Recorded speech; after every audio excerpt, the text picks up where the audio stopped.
Can you believe it? Can you believe it? Some perspective, finally, upon Manchester United. All of this nonsense about Ruben Amorim, all of this nonsense, 5 games unbeaten. Everybody's suddenly saying that Ruben Amorim is actually a good manager. Some people trying to convince me that Ruben Amorim is actually the right man for Manchester United. Back down to earth with a massive bump. A terrible result. A terrible night at the office.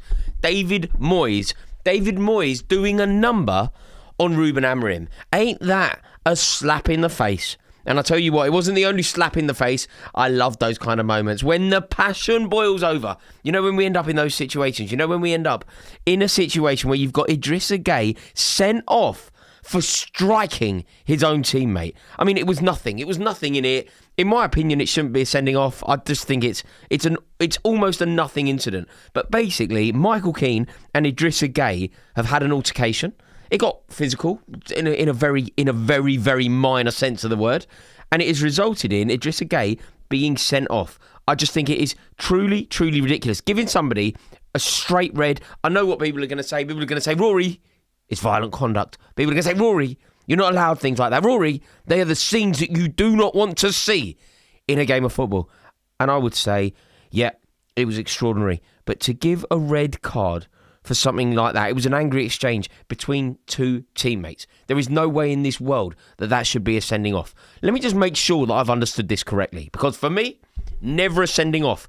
But people often have a go at me. People often say, oh, Rory, you're not really like part of modern football. You're always very AMF, very against modern football. You always sort of hark back to a better era of football. So let me know in the chat here. Let me see. Simply write the word yes or write the word no. Do you think that was a correct sending off? Did Idrissa Gueye deserve to be sent off for striking? Striking is the word that was used, for striking Michael Keane. Now, for me, absolutely not. Oh, look, I've just seen one there from the cabbie one. He hit him in the face. He hit him in the face. Yeah, he did. He did.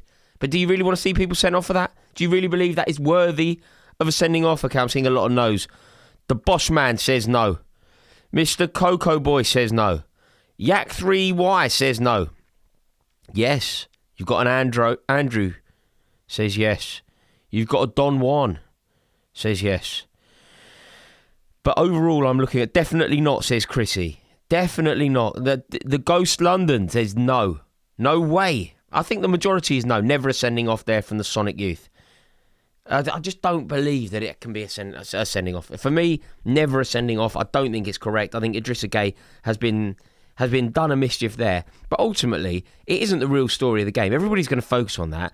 You know, snapping at your own teammate, as how it's been phrased. There's nothing wrong with that. Passion. It's a game of emotion. It's a game of passion. It's a game of high stakes. It's a game of jeopardy. Fans sometimes overstep the mark. Players, obviously, can sometimes overstep the mark. And the easiest thing to do from the referee's perspective there is basically do nothing. The first super chat of the day has landed, and it is from Axiom Roleplay, who says, I'm so sick of being told that Amorim is a good manager. I've never seen a more terrible, dismal, weak man on the sidelines for Manchester United. As an Arsenal fan, it's comical. They need to sack him ASAP. I'm completely with you. I agree. Do you know what? I could have sent that super chat in myself. I completely agree with every word. I'm fed up with being gaslit into believing that Ruben Amorim is the correct man. I'm fed up with being gaslit into believing that Ruben Amorim is somehow a victim. He's a victim of the culture of Manchester United. Ruben Amorim is a victim of the personnel at Manchester United. Ruben Amorim is a victim of inconsistent transfer strategy. Ruben Amorim is a victim. No, Ruben Amorim is one of the worst Manchester United managers of all time. Ruben Amorim is a manager who is so clearly out of his depth. Ruben Amorim is a manager that has deserved to be sacked for over a year. And the fact that they went 5 games unbeaten, it doesn't tell the story of his pitiful Manchester United tenure. He's been at Manchester United a year. Up until very recently, it took him about a year to win back-to-back games at a colossal club like Manchester United. Like, if you're a Manchester United fan watching this, let me know. Do you think that he should be sacked? Because for me, Manchester United are the club of standards. Manchester United will always be a history of demanding the best from everyone, demanding excellence from everyone associated with the club. Manchester United as an entity are a club and an example of clubs that demand excellence from the top down. And yet somehow Ruben Amorim has got the job. He didn't really have any pedigree. He didn't really have any understanding. And yet I get a lot of Manchester United fans telling me that he's a good man for the job. So I ask you now, should Ruben Amorim be sacked? Let me know in the chat, yes or no. Should Ruben Amorim be sacked? Let's see. Let us see what sort of impact this has. Let's try and weigh it up. Let's get an overall picture of Manchester United fans here. Should James Dominic there says Amorim got schooled by David Moyes. I mean, that's a bad moment, isn't it? Should he be sacked? Yes or no? It really is as simple as that. The question is yes or no. Just let me know, yes or no. Mihail says no. David says yes. Mr. Cass says no. Oh, no sports bar tonight, mate. No, sadly not. You have to make do with me on here. The Beefcake says yes. Dave Cope, absolutely. Anonymous, actually called Anonymous, says yes. No, Manchester United, no. Yes. Treble yes. A hat-trick of yeses there from the Azreg. Kieran says no. I can't understand how it can be a no. A treble yes there from Albie. Bin him. Not even a yes, no. Bin him, says Bodega Jones. Yeah, I just don't get it. I really don't get it. The Dump says no, Rory. Rory, you keep him. But for me, it's a no. He has to be sacked. He just has to go. Ruben Amorim needs to go almost immediately. Like, I just don't understand how you can persevere with a manager who has displayed such mediocrity. Like, he isn't good enough to manage that club. He's clearly not good enough to manage a club the stature of Manchester United. Like, when you play Everton at home, if you're the Manchester United manager, you need to win the game. When you play Everton at home and you play almost the entire match with an extra man, you have to at least trouble the opposition. Like, how have Everton played a man down and yet have very rarely been troubled by Manchester United? Like, what problems were Manchester United facing? What were the issues? Absolutely none. I'm going back into the super chat, and it's Bailey Dixon who says, as an Everton fan, that was our best defensive performance of the season. Manchester United struggling against 10 for 80 minutes. Amorim. Bailey, you're absolutely right. Brilliant result for Everton. Well-deserved result for Everton. Everton are a good side. Stoic team. A team that are enthused with David Moyes, who understands the club. A team who completely get what the rivalry with the city of Manchester is. Like, although it's Everton versus Manchester United, it's still the city of Liverpool being represented at Old Trafford. And they get it. And David Moyes gets it. And I just cannot understand how it's come to this for Manchester United. Like, the best players on the pitch, they were constantly Everton players. Like, who was man of the match? Garner was good. Dewsbury-Hall, obviously. What a goal as well, by the way. Never seen him do anything like that. Didn't think he had a goal like that in him. But no, a huge moment for him. But I tell you what, it was a thoroughly deserved victory for Everton.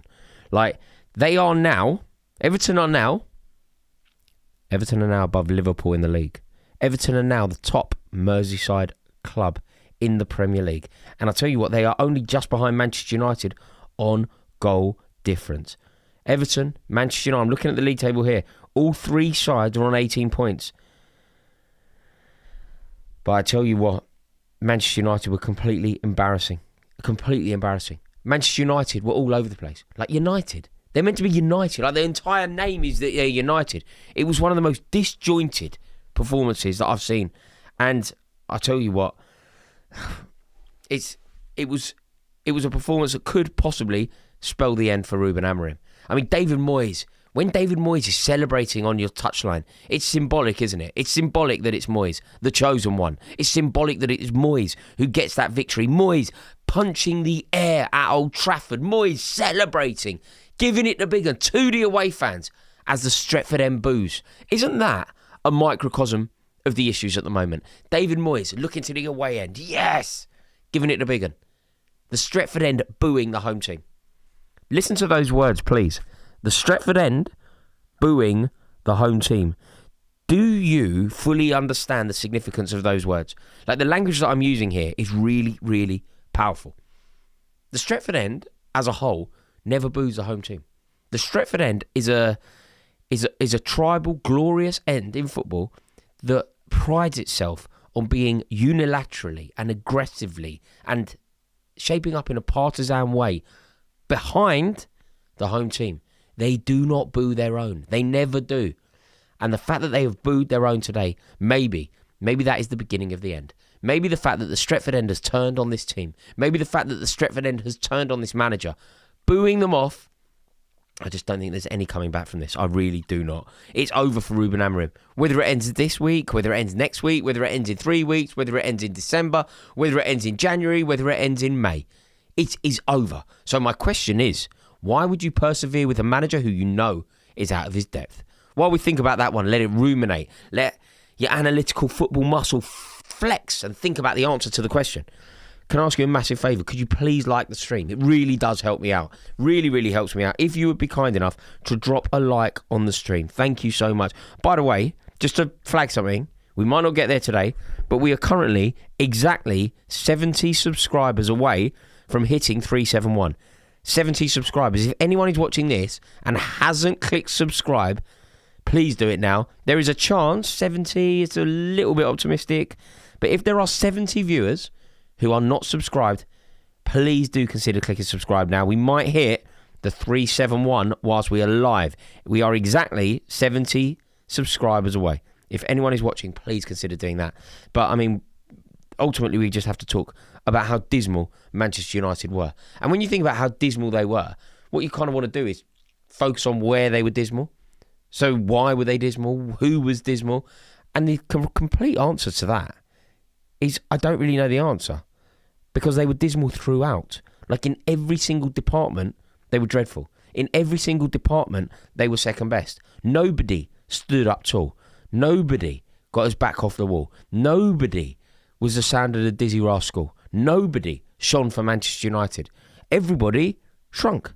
You know, Manchester United were woeful. And off the back of all the previous good work that was done in those fixtures where they, you know, well, they didn't lose in 5, did they? They had some decent results. But I tell you what, they were dreadful tonight. They weren't good when it was 11 against 10. They weren't good when it was 11 against 11.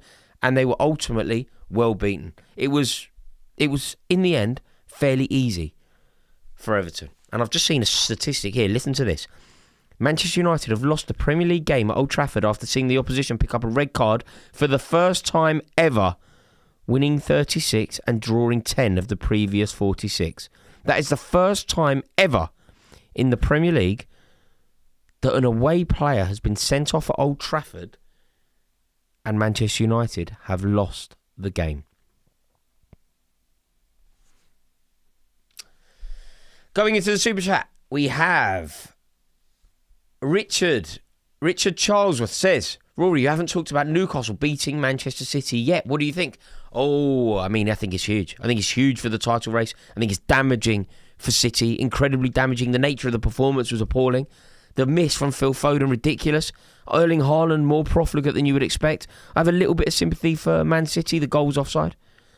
But ultimately, they need to be winning that. They need to be winning that. And the second that Ruben Dias scored, they got a kind of lucky goal that ricocheted its way in off the back of some good work. But Ruben Dias kind of got lucky with the finish. If a goal is going to be scored off the back of that moment, it has to be scored. It just has to be scored by Man City. So no, I think it's a massive result. But basically what it tells us is Manchester City now, they have absolutely nothing.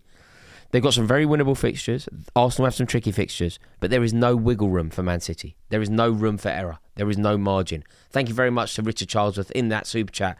And we have the Axiom Roleplay back in the super chat says, Gary Neville, of all people, made a good point. Hang on a minute, we've got to analyse that. Gary Neville, brackets, of all people.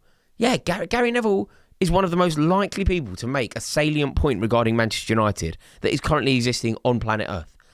Gary Neville knows that club inside out. If you are watching any content creator, such as myself, that is sneery towards Gary Neville, I would genuinely turn over. Like, Gary Neville knows more about football than any of us could ever dream. Gary Neville fully embraces football. He is football. He is football personified. So let's not possibly deride Gary Neville of all people. He's one of the most brilliant footballing minds in this country, no doubt. And Gary Neville, of all people, made a good point. Why is Yoro in the half space? Bruno must be there. He passed sideways consistently. Yeah, look, I can't work out Ruben Amorim. His tactics are unfathomable to me. His diligence in terms of sticking to his system in the most dogmatic way is idiocy. You know, when you think about some of the great Manchester United managers over the years, think of some of the great. Let's just go with Sir Alex Ferguson, right? Sir Alex Ferguson, a manager who won 13 league titles. 13 league titles. Sir Alex Ferguson would amend his tactics depending on the opposition. Sometimes.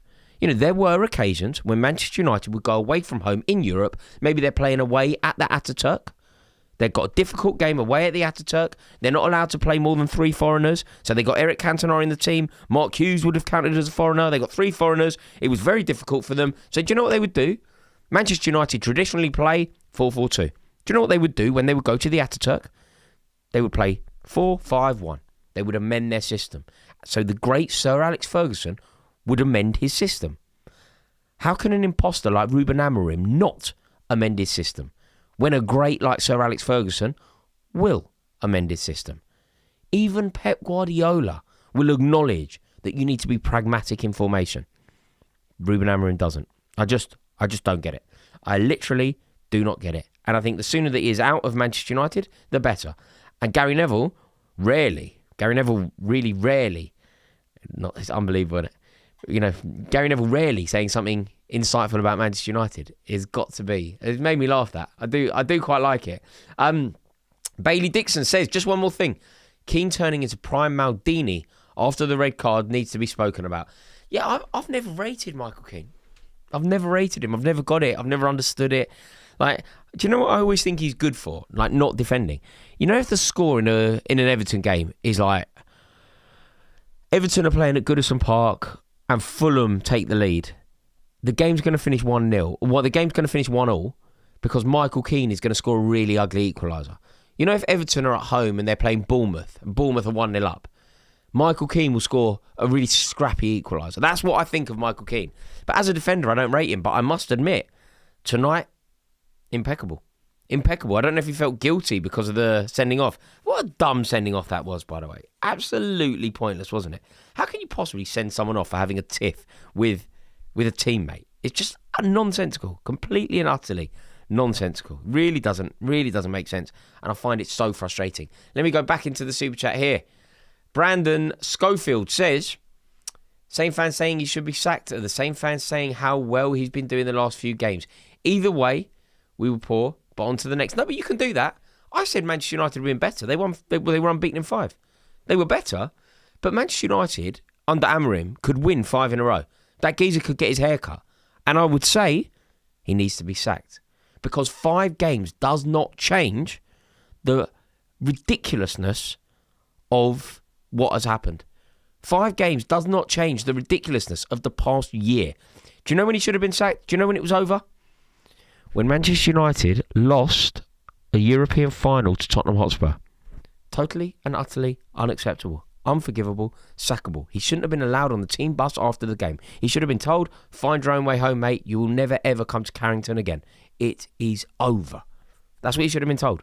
You cannot lose to Tottenham in a European final. That was the day that Manchester United should have realised, that Ruben Amorim wasn't the man for them. Manchester United as an institution, one of the most brave and bold and rugged and resilient football clubs in the world. One of the most recognisable football clubs in the world. One of the richest football clubs in the world. When I say richest, I mean culturally rich. Manchester United do not lose to Tottenham in a European final. That is a fact, you know that. Manchester United do not lose to Tottenham in a European final. Then let's acknowledge who Tottenham were. Ange Postecoglou beat Manchester United in a European final in Spain. Don't make me laugh. You're having a bubble bath. Not acceptable. Not acceptable at all. That's when he should have been sacked, and nothing will ever change my mind. Like that day, he should have been sacked. Then we've had the nonsense at Grimsby. We've had the nonsense performance so far this season. We've had the nonsense performance all of last season. Like, come on. Of course, he needs to be sacked. And no amount of wins will change my mind on that. You know, Everton tonight, they were heroic. They had a really tough moment. They obviously had Idrissa Gueye sent off.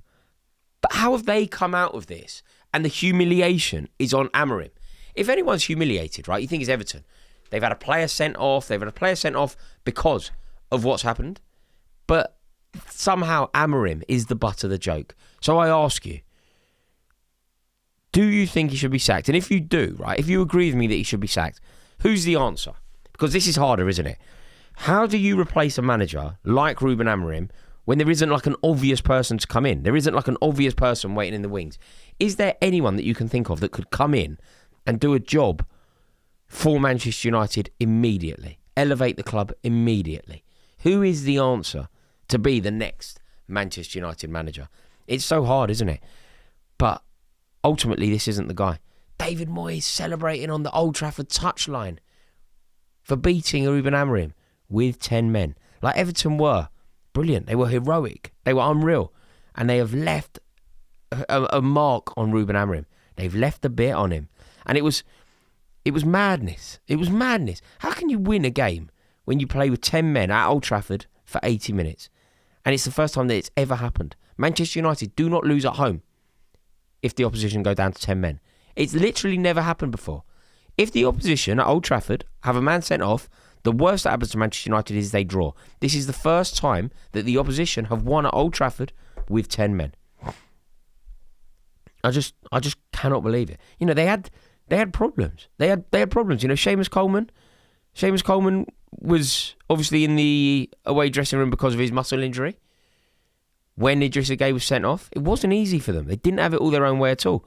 But even after Lee Bowyer and Kieran Dyer deciding to have a fight and Idrissa Gueye getting sent off, even after that, they still win the game. And they still laugh at what they've done to Manchester United. Like, you would have thought that Manchester United in that circumstance would have responded with like a real show of force. They're unbeaten in 5. Things are moving in the right direction. They're off the international break. They're feeling good. The feeling is high. They're at home. They're playing a beatable team. The opposition then go down to 10 men through their own idiocy. It's embarrassing for Moyes. It's embarrassing for Idrissa Gueye. It's embarrassing for Michael Keane. What happens? Manchester United should be putting them to the sword. Manchester United should be responding with a show of force. Instead of that, they go 1-0 down. It's not Manchester United. That is not Manchester United. That is not the club that we know. Like the way that Everton defended. Rugged, resolute, heroic. That is a sort of commitment that should have been on display from Manchester United. And it quite frankly wasn't. I'm going back into the super chat here. Will White says, 5 years watching, mate. Will Arsenal win it? That's very kind of you, sir. Really, really appreciate it. I'm coming up to my 5th year on YouTube. Like, we're about a month away from although I think we might have just passed it. My 5th year on YouTube. Thank you very much. I really appreciate that, Will. Will Arsenal win it? I'm desperate to say no here. But yes. Agony, that hurt. Robert in the super chat says, I don't know what to think anymore, Rory. I'm so endlessly tired of being let down every year. You can't lose a game like that. Never. Any thoughts? Many thoughts. Primary thought, sack the manager. Primary thought, it's never going to change if Ruben Amorim is your manager. Primary thought is Ruben Amorim is not fit, not capable. He doesn't have the stature, he doesn't have the experience, he doesn't have the brilliance to manage Manchester United. To manage Manchester United, you need to be one of the most forthright minds in world football. This geezer is not that. He's just a half-decent manager. He's all right. Like David Moyes, who you said wasn't good enough when your club had standards. David Moyes is a better manager than Ruben Amorim. You know that. Like, that's completely uncontroversial. And if you think about Manchester United, they are arguably the biggest club in the country. They are definitely, at the very worst, the second biggest club in the country. They are undoubtedly top 5 clubs in the world. Undoubtedly top 5 clubs in the world. Therefore, I'm going to draw a parallel here, which is kind of like really basic. If you're in the top 5 clubs in the world, it's fair to say that you should have one of the top 5 managers in the world. Ruben Amorim isn't in the top 20 managers in the world. And he's managing a club that's in the top 5. Ruben Amorim isn't in the top 20 managers in world football. Like, genuinely not. Maybe even worse than that. In fact, is he in the top 10 managers in the Premier League? He's not, is he? Like, he's obviously not better than Arteta. He's obviously not better than Arne Slot. Arne Slot's just won a league. Like, obviously not better than Arne Slot. Obviously not better than Pep Guardiola. Obviously not better than Ruben Amorim. Obviously not better than Oliver Glasner. Obviously not better than Andoni Iraola. Probably not better than Thomas Frank. Probably not better than Enzo Maresca. Not better than Regis Lebris. Not better than David Moyes. Oh my God. Where does Ruben Amorim rank? Where does Ruben Amorim rank in the Premier League managers charts? How low does Ruben Amorim go? Ruben Amorim's not better than Nuno Espirito Santo, is he? He's not a better manager than Nuno Espirito Santo. He's not a better manager than Sean Dyche. I'm not taking a mick here. He's not. Who's he better than? He's better than that Wally at Leeds. He's definitely better than that Wally at Leeds. Wolverhampton Wanderers, who knows? Is he better than Parker? Is Ruben Amorim? If Parker got the Man United job, mate, I think. Hang on a minute. Help me out here. Is he better? If Scott Parker was the Manchester United manager, would it have been this bad for the past year? If Scott Parker was the Manchester United manager, I think Parker's better than him. You know, he's the 15th. I've just seen it here in the chat. Lukeman Osman, 15th. Mate, what is going on here? How is that possible? Can I ask you a favour? I'm currently 59 subscribers away from the promised land that is 371. If there are 51 of you who are not yet subscribed to this channel, please click it now. This very second. 3, 2, 1, now. I'm going to refresh. Have I hit 371? The promised land. One person. Thank you very much. One person. But mate, that was funny, wasn't it? That was so funny. Where are they? Where is Ruben Amorim in the pantheon of great managers? Yeah, I can't believe it. Lovely super chat there has just come in from EZ Radiaz, who says, fan of the channel. He's an Arsenal fan, and you are a force. No doubt you are. That's very kind of you to say that you're a fan of the channel, mate. I appreciate you. I appreciate everyone for tuning in. I love this, you know. I love this community that we're building. I love having these conversations. Second that the game ends, I just think about getting out here to see what you all have to say about it. Another super chat has landed from Will McKenzie, who says, even if results don't always show it, David Moyes has changed the mentality at Everton. Superb job. Also, the refs got to get a grip and let them settle it themselves. I completely agree. You don't send someone off for a little slap on a teammate. It's just nonsense. It's absolutely nonsense. Absolutely nonsense. Johnny FIFA has done the rankings for us. He's put the effort in. He's done the due diligence. He's given it the time that it deserves. He has worked it out. Ruben Amorim is officially the 14th best manager in the league. Congratulations, Johnny FIFA. Thank you for letting me know. Abdullah, how are you, sir? Abdullah says, Arteta's first half season, he finished 8th. His first full season, 8th again. Give the guy time to prove that he's worse than Arteta. Do you know what? I think that there are examples of managers, right? There are examples of managers who deserve time. And there are examples of managers where giving them time has worked. Sir Alex Ferguson famously needed time. Sir Alex Ferguson was famously one game away from being sacked. Mark Robbins kept Sir Alex Ferguson in a job with a last-minute winner. And the rest is history. Mikel Arteta could most certainly have been sacked. I thought that he was going to be sacked. I remember it so clearly. They lost at home, 1-0 to Burnley. Ashley Barnes scored a goal. And it was a night game, and I remember going to bed that night thinking I was going to wake up to the news that Mikel Arteta had been given the tit-tac. They persevered, and it worked out. But that doesn't mean that you just persevere with every terrible manager simply because they believe it's going to come good.